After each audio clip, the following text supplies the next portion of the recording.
Greetings and salutations from our Max Media studios in Virginia Beach, Virginia, home of ESPN Radio 94.1, where this guy and this guy do the show every Saturday, 10 a.m. to noon, the show being High School Sports Talk, presented by VirginiaPreps.com, the internet resource for high school sports throughout the state of Virginia, the #1 high school sports on the Rivals.com network, and Ed Young's favorite website to peruse morning, day, and night. Don't know if I do it all three, but I definitely peruse. Okay.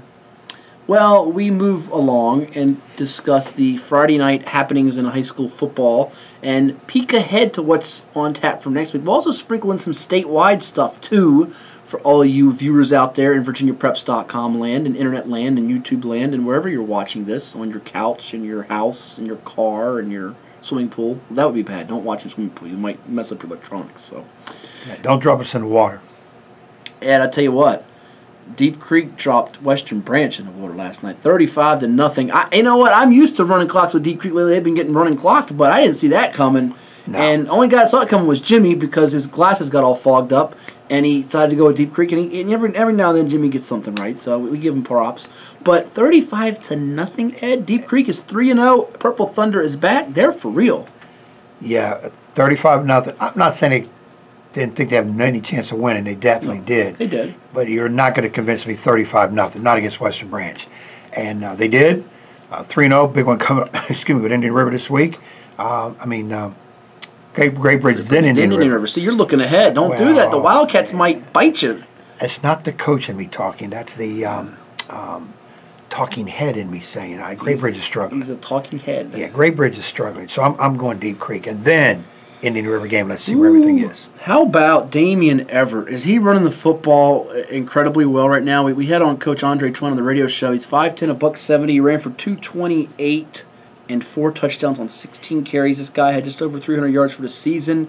I think he's getting slept on by recruiters. And you know what? He's in the conversation for most surprising player. I don't know if I give him player of the year, but we did our top players to watch in each district, and Damian Everett wasn't even a thought. No. I'd heard of the name, and I knew he was pretty good, but he wasn't even on our radar screen for top player.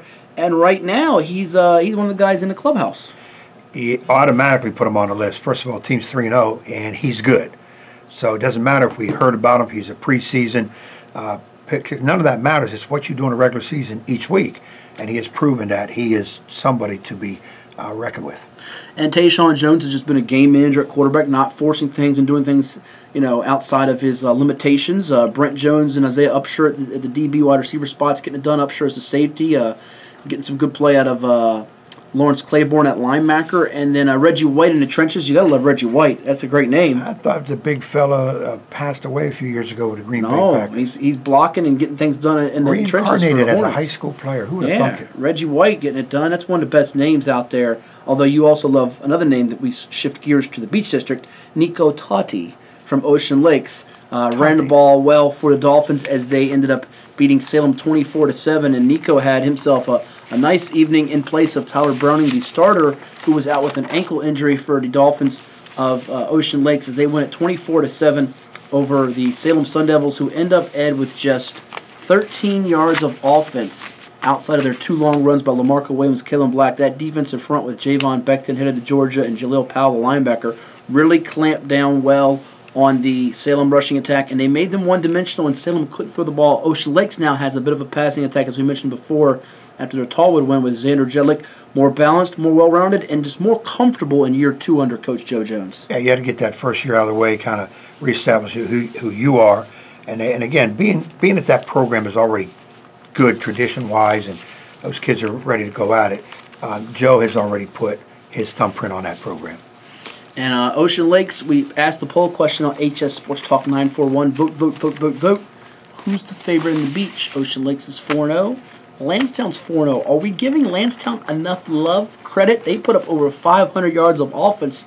Just some whopping numbers with quarterback Brent Stooks, Lukeman Haskett at running back, the receivers Joe White going to UVA, and Jalen Jennings and Tommy Reeman's crew offensively showing some flashes of his past days with Michael Vick and guys over there in the peninsula, huh? Even Tommy Reeman's days back at the University of Missouri, as he found us danced his way into the end zone many a times.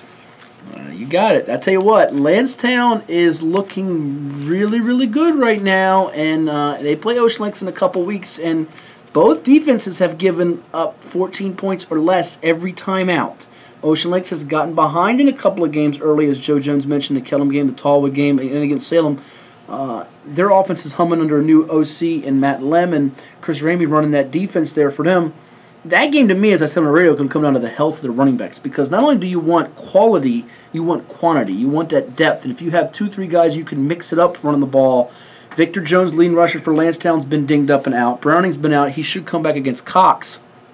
I'm not really sure how that's going to go when you bring those guys back into the fold. Browning was playing. Jones wasn't earlier this year, so I'm curious to see. We make such a big deal of the quarterback position and the defense. The running backs may dictate the tone of that game when those two unbeatens in the beach collide in late September.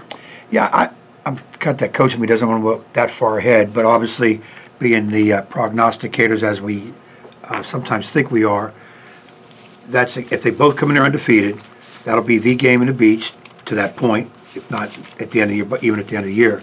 But me personally, I still like Ocean Lakes a little bit more than I do Lansdowne, but there's nothing to dislike about Lansdowne in terms of what they've done. And that's a battle to watch in a few weeks when they play. Lansdowne wants to know why. Why do you like them better? Why do you like? You're supposed to like everybody equally. Why are you such a biased SOB? I think I called you an SOB. I think right on the line. We're gonna be kicked off wherever we're on, if we're even on. I don't even know if there's any batteries in the doggone Son camera. of Barry. Isn't your dad's name Barry? No. Oh, well, I'm sorry, I messed up. Yeah, I like Ocean Lakes. Don't dislike Lansdowne. I just like Ocean Lakes a little bit better. Okay. I'm going to tell you what. One of these two teams is not going to make it to September when they play. Is it 29th? I think it's 29th. Undefeated. Because you know why? You're going to tell me why. Well, you're supposed to guess why before I tell you why. It has something to do with your head. With my head? Yeah. Well, you got to try to pick with your head, not your heart. Although I don't That's want exactly that right. I'm telling you, my head is saying an upset is going to be sprung in the zany beach district where we've had 9 or 10 comebacks already this year. And that Ocean Lakes, I've loved what you guys have done all year. I picked you to win, I think, every game thus far. I think you're going to get tripped up before the Lansdowne game. And I hate to say it to you, Ocean Lakes, but the Cox Falcons. Oh, look at this. Oh, we got a prop.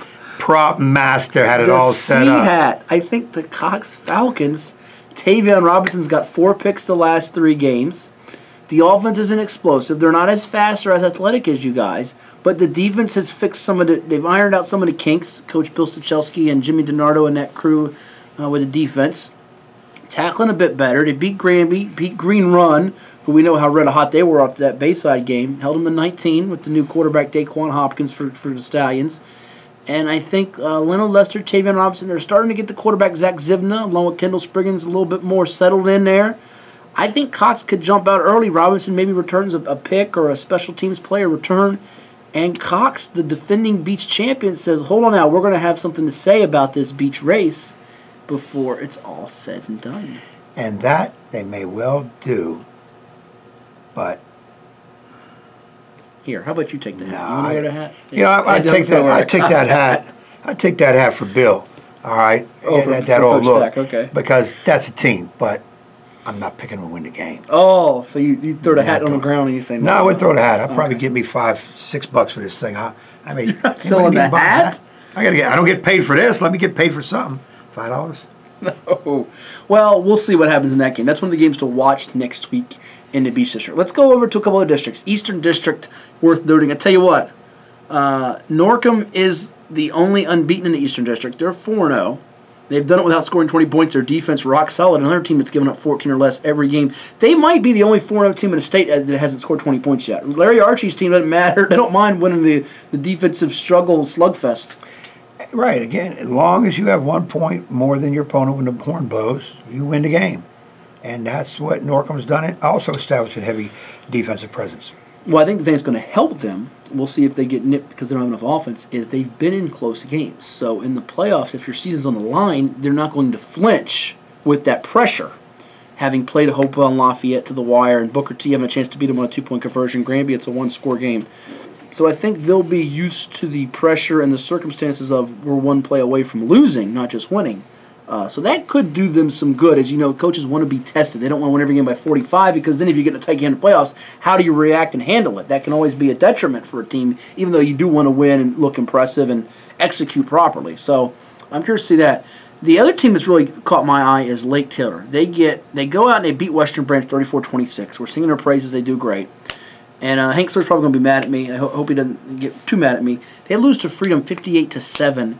I was just shocked. It was the worst loss in program history. We both had Freedom winning the game, but none of us saw 58-7 coming. No.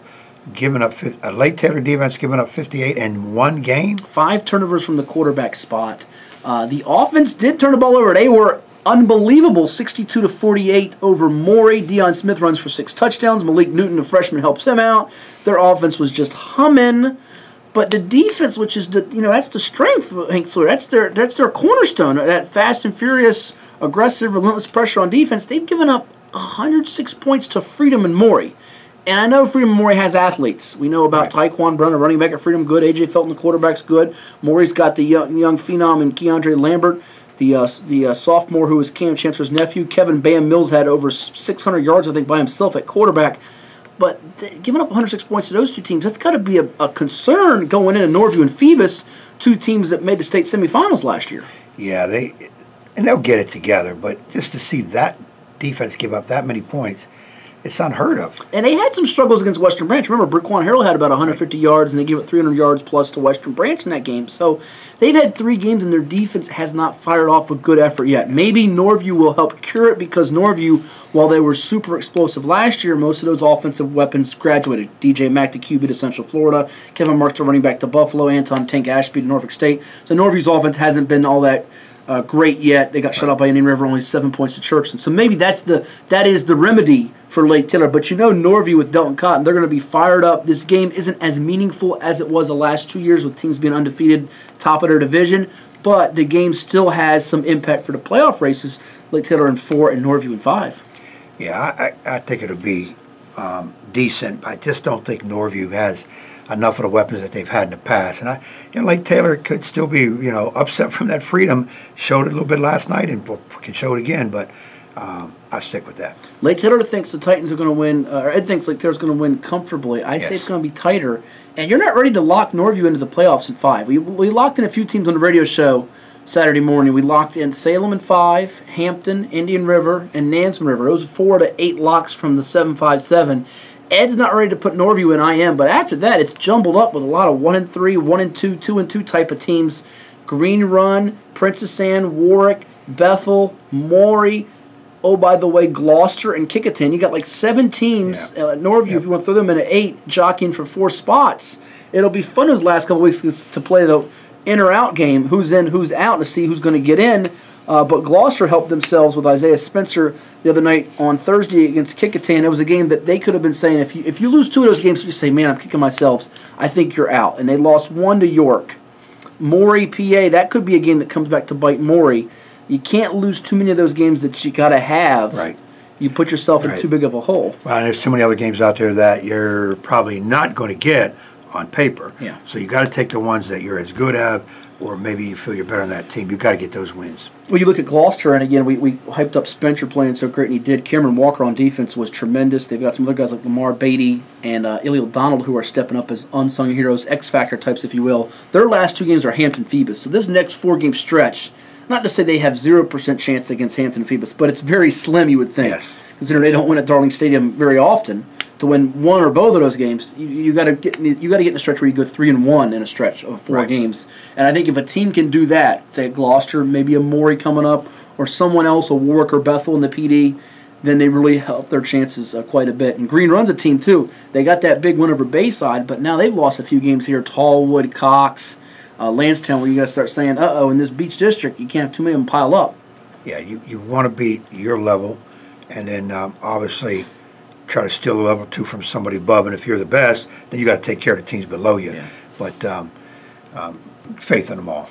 few more minutes before we bid adieu on this edition of the High School Sports Talk Blue Plus. Is bid adieu the third member of the squad here? No, he's not. It means saying goodbye in a different language. Oh, okay. We got to get you like one of those translators. So. Yeah, you're pretty good in your, what is that, Spanish, German? No, something else.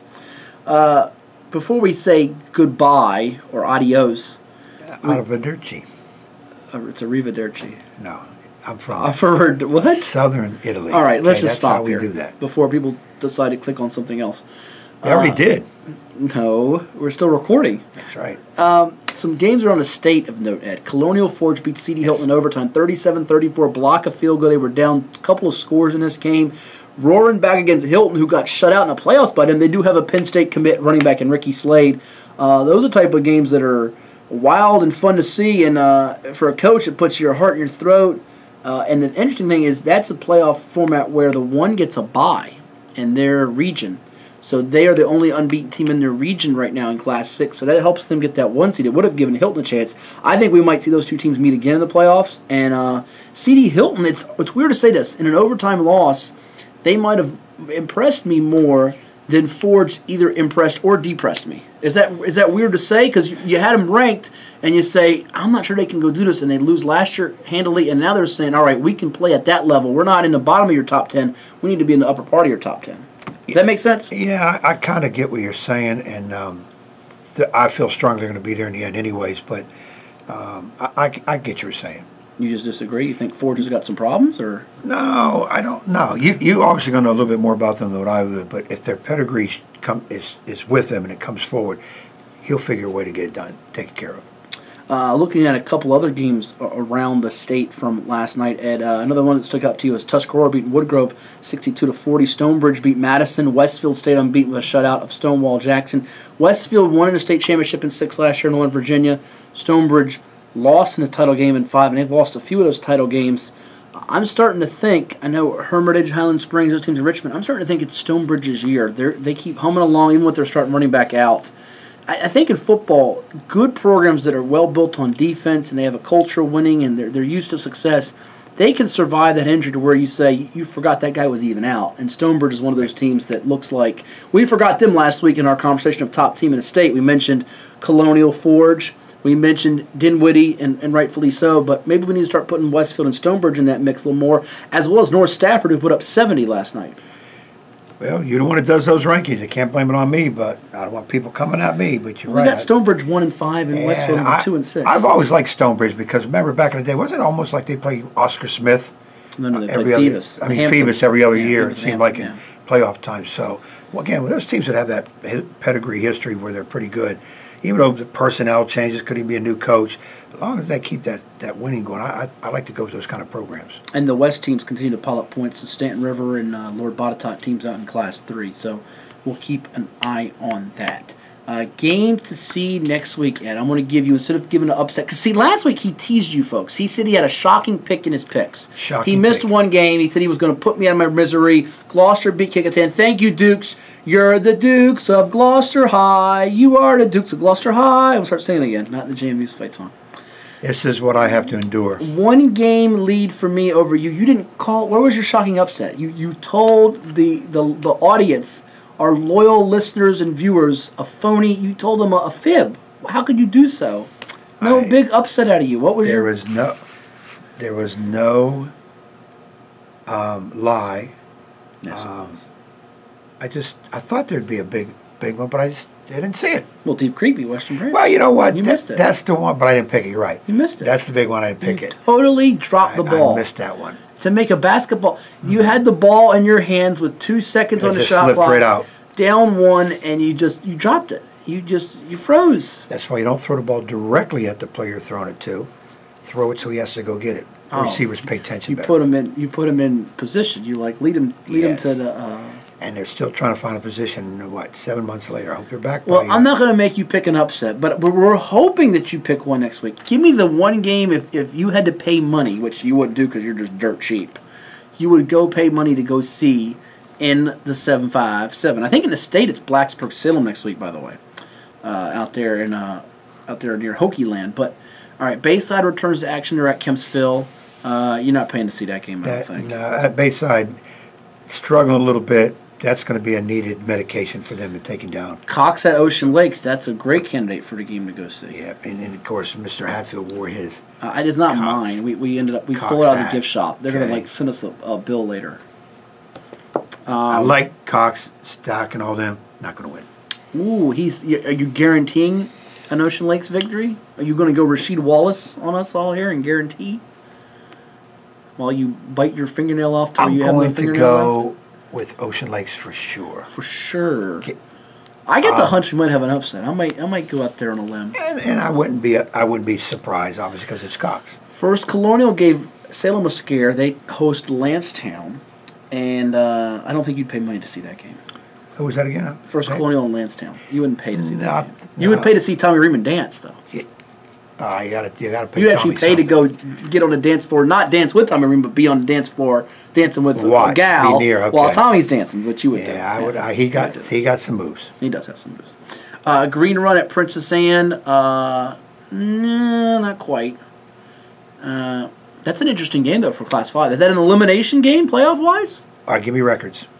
Well, PA is sitting at 1-3, and Green Run's sitting at 1-3. By the way, the one win was over Maury for PA, and the one win for Green Run was over Bayside, which I don't think we saw either one of those teams winning those games. No. Hey, I think. I don't know. That's a toss-up game. That's Yeah, hard to call. that's going to be a tough one. I kind of want to wait on Run my in that pick. game, but PA's got the best player on the field, and Darrell Jones is going to Maryland, so you have the best player on the field. Yeah, but Green Run's not yesterday's news. So No. I'm going to have to. Sorry, people. I got to reserve my pick Well, till that's later fine. week. We're still trying to find a game that you'd pay to go see. Right now, you're leaning with Cox and Ocean Cox Lakes. and How about this one? Because I know you like going out there to Kellum to see Hassel's Castle out there in Kellum. Would Big you Norm. pay to go see Tallwood at Kellum, who's 2-1? We had Chris DeWitt on. He liked his team a lot in the offseason. They get blitzed 62-7 by Ocean Lakes. They've settled in with wins over FC and Kempsville, but that could be the bottom feeders of the beach. This is a step-up game against Tallwood now. Yeah, I think definitely steps up. And, Tallwood, we didn't give them much love at first. They got a couple wins. Now they dropped back a little bit after that outstanding year of last year. So they got over the hump last year, and they won some key games. They won that signature game I always talk about that really can propel your season the rest of the way, but now they have to maintain. Next two games, Kellum, SC. Do they go to their bye week before Salem? Could they be, Ed, looking at a 5-1, dare say? I think they could be. Yeah. Then their Final Four, Salem, Cox, Lancetown, Bayside. So that could be, their seeding could slide real quickly as we start to crunch power ratings numbers when we get to October. Looking at the Eastern District game to see, would you go pay to see Lake Taylor, Norview at Lake Taylor? That's a... Though I think I said Lake Taylor by almost 3 touchdowns. That is a game to watch because it is rivalry. There will be some athletes, and neither guy is a new head coach with that respective team. But I would say that's the game.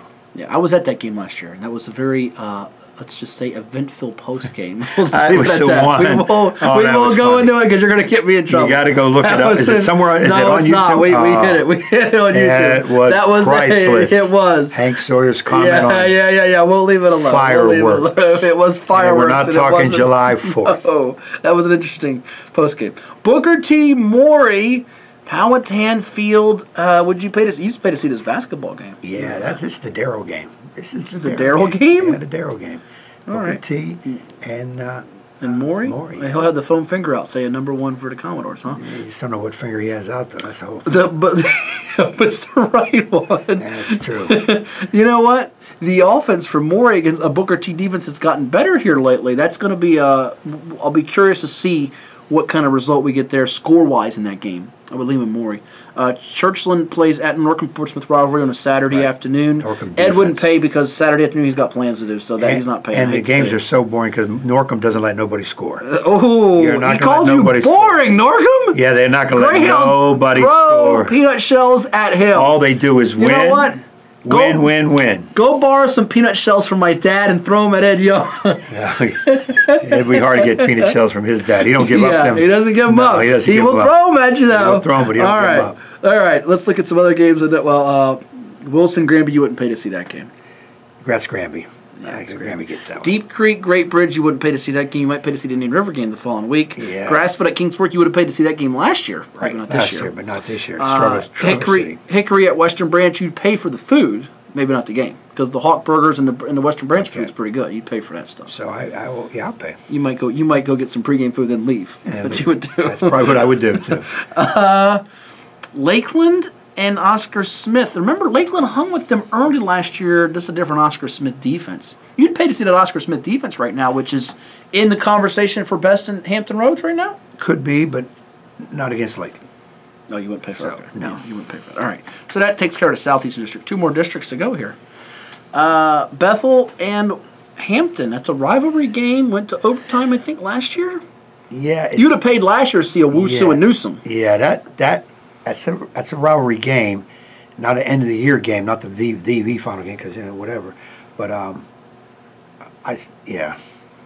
You'd pay for a Wusoo and Newsom. In fact, you'd root for a Wusoo because he's with your Fighting Irish, who just took an L to Georgia last week. Thanks a lot, Notre Dame. I picked it. Thanks a lot for letting me down. Team. But Bethel's not having the year I thought they would have. But it's a game where they could take it because Hampton coming off a close win. Overtime, yeah. I could see Bethel taking them down. Now, am I picking them? Didn't say that yet. Jury's still out on Hampton after a close one in overtime with Heritage. Kudos to Mike Smith, 477, third place all-time in a nation in wins. All-time great. I mean, arguably the best in state history. You can't argue with his resume. No. That's 47 years of 10 wins a year, and that's not going to happen anytime soon. No. We'll all be dead and buried. Long gone. We'll be all dead and buried. We'll be taking shuttles to the moon before that ever happens. You would not pay to see Denby Gloucester, would you? Good luck, fellas. I won't be in attendance. Okay. Heritage and Woodside at Todd Stadium. You'd pay to hear Bill Nettles, would you not? Yeah, well, yeah. And if I bring him a soda, he'll take care of me. So, he will take care of you. That's all he wants. And a Nans River jacket, which I think he owns somewhere in his closet. Kickingham, Menchville, you wouldn't pay for that game. You'd go see your buddy Ben Mordo. Yeah, I can go see Ben. I would probably, I think I would lean towards Kickingham in that game. Okay, and Warwick Phoebus next week. I can't see that game being a must-see matchup. Phoebus is very good, and they haven't even hit their stride yet. Yeah. Bay Rivers, Bruton, War Hill, not your cup of tea. You might go visit the outlets over there in Williamsburg. Grafton, Jamestown, you would go chat with your buddy Kenny Edwards, the AD there. Lafayette, Tab, that's going to be tough for them there. The game you like in the Bay Rivers this week coming up is Smithfield Packers at York. Doug Pereira with the blue. That's the best thing I've seen all year, right? Blue smoke coming out on the Facebook. That was awesome. Comes out his landing, stands there at attention, and comes down, and all of a sudden blue smoke up out of the sidewalk. Although, of course, the team color is blue. And as we sign off here and get your pick on the game Ed Young would pay to see next week, can we get you to come out in the gym this year with red smoke? Like he did with, not blue, but red for the gym. Can we get that this year for a game? Maybe senior night. I'm thinking of some thoughts to change the opposite card because somebody else has done it. Oh, but it's giving you an idea to do something. Give me something, yeah. All right. Well, stay tuned in the wintertime. What's the game? You got to pick now. What's your game? I think, were you leaning with the Cox Ocean Lake you'd pay money to go see? Yeah. What's your game? Or you got something else? Yeah, well, let me see who else do we have. You liked that one? You marked Lake Taylor, Norview. You marked a check with that. No. And Nansman River, Indian River, you put a check by that one. That might be the game you'd pay to go see. And it is at Nansman River, and you got to go work it. I got to work anyway, so I'm gonna be there. And I think that's his pick, game. Folks. I think that's the game. You know what? Nansman, Indian River. One of the Rivers is going to win that game. Yeah, you're going on a limb. That's like saying the Tigers are going to win when Auburn and Clemson plays. Well, Ed Young will be there. Go give him a hard time at the gate for Nansman River playing host to Indian River. You can say hello. Say hello. And tell him how bad his picks are. And tell him that you want to see him wear a blue suit at some point during the season. But we are out of time. We thank you for watching High School Sports Talk Plus, the video show. Check out VirginiaPreps.com for your full coverage of high school sports and high school football throughout the state of Virginia. And listen every Saturday, 10 a.m. to noon on ESPN Radio 94.1 to the most listened to high school sports talk program on the East Coast. And the best rated, I don't lie, I look at ratings. Enjoy your weekend.